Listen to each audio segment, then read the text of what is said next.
Welcome back to the Deep Dive. Good to be here. So today we're jumping into something that's becoming a really critical issue across the globe. Right. The industrial skills crisis. Exactly. It's Okay. affecting pretty much every industry. And we've sifted through, well, a lot of material, research papers, company case studies to really unpack what's going on. And importantly, what some of the, let's say, forward-thinking solutions look like. Yeah, because the sources we looked at, they keep highlighting these three big forces kind of colliding, don't they? They do. It's quite consistent. First up is the silver tsunami. Right. All these experienced workers retiring en masse. And taking decades of know-how with them, that invaluable tribal knowledge, as it's often called. It just vanishes. And then factor number two, everything's getting so much more complex. The complexity explosion. Yeah. Yeah, I mean, modern industrial systems, they're intricate. Cyber-physical is the term you see a lot. Which means you need really advanced diagnostic skills, way beyond the basic. Absolutely, and that ties into the third force. Which is the training failure, the fact that the old ways of training just aren't cutting it anymore. Not for these complex environments, it's a real bottleneck. So when you see these three lining up retirements, complexity and outdated training, what's the immediate impact you're seeing highlighted? Well, it's not theoretical. That's the first thing. The consequences are very real, very measurable. You know, things like human error. Which links directly back to those skill gaps or poor training. Precisely.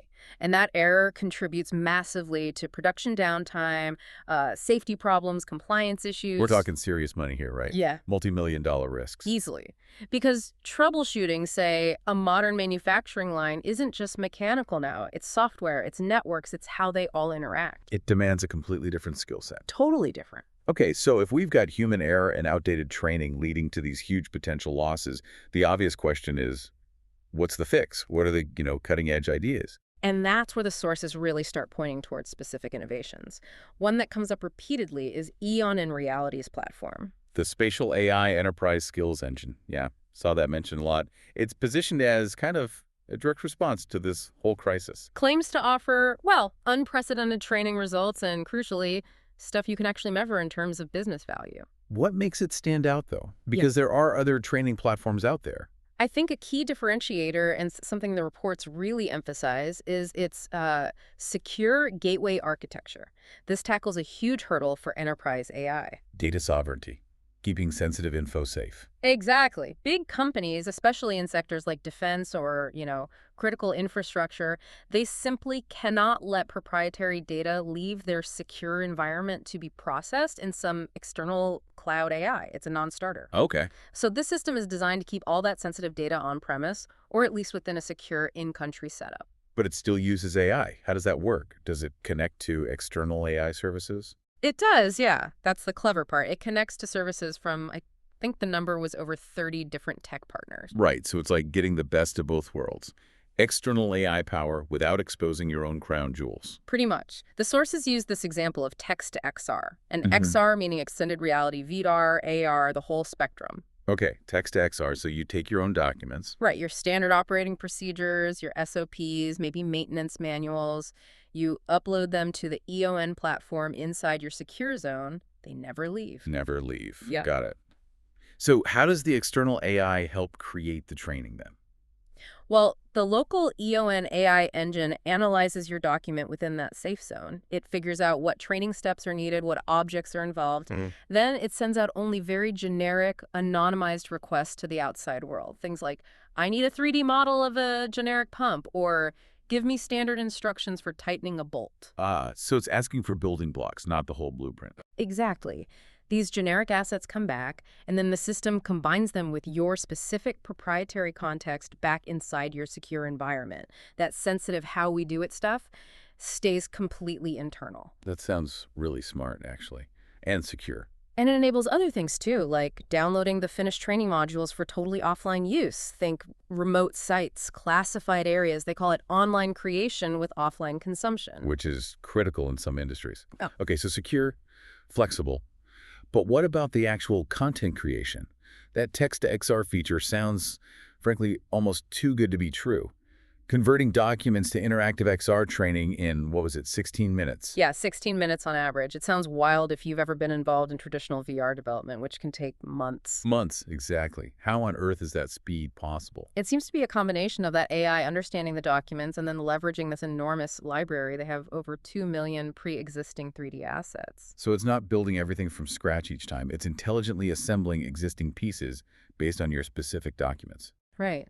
And the speed, plus what they term no-code empowerment, that's where it really changes the game for training departments. No-code empowerment, meaning the subject matter experts themselves can build this stuff. Precisely. Your veteran engineers, your senior technicians, the people who actually hold that tribal knowledge we talked about, they can create immersive training without needing to be programmers or rely heavily on IT.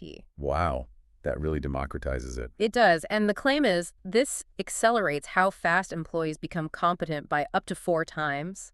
It also creates this living knowledge library, a way to capture and transfer that expertise continuously. And it tracks progress too, right? I saw something about data points. Yeah, over 70 unique data points per user per session.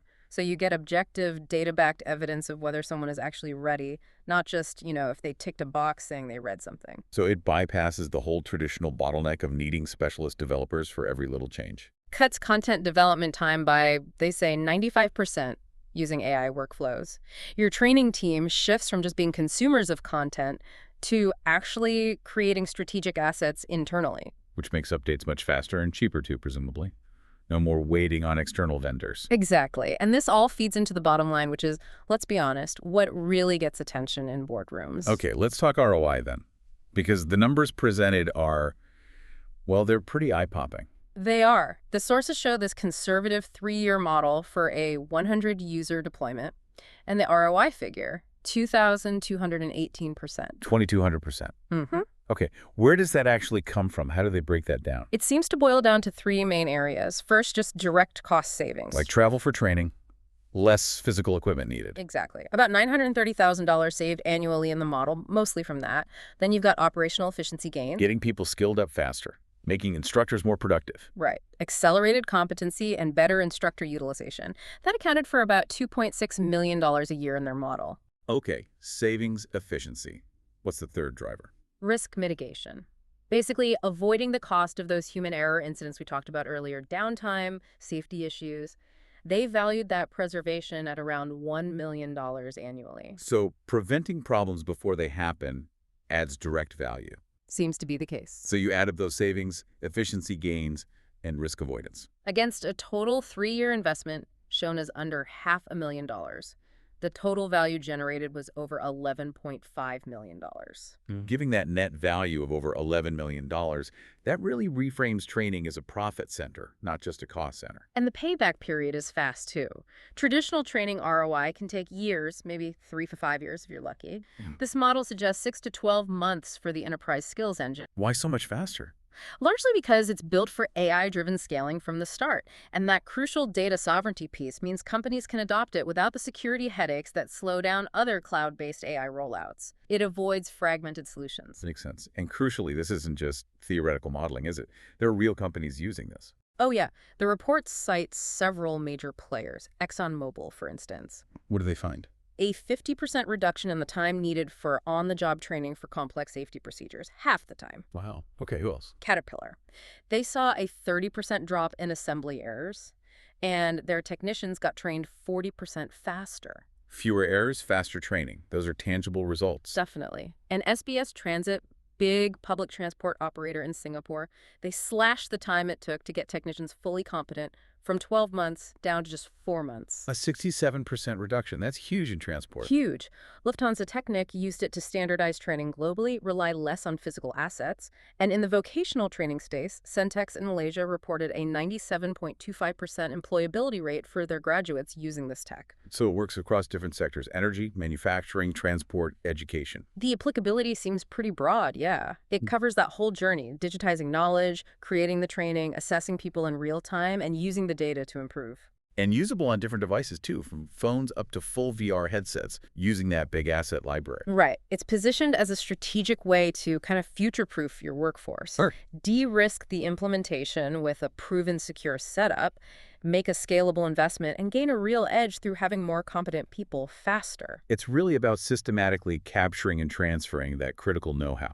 Which, as we established, is increasingly vital as things get more complex and experienced people retire. That knowledge often just walks out the door. So wrapping things up, the EON Reality Spatial AI Enterprise Skills Engine does seem like a pretty compelling approach to this industrial skills crisis. It brings together AI and XR in a practical way, solves that core data security problem. And maybe most importantly, it empowers those subject matter experts, the people with the knowledge, to actually create the training. Yeah, that democratization piece is powerful, and the results seem to back it up. The ROI figures, the real-world examples from ExxonMobil, Caterpillar, SBS, they show clear improvements in time, errors, competency. Impressive stuff.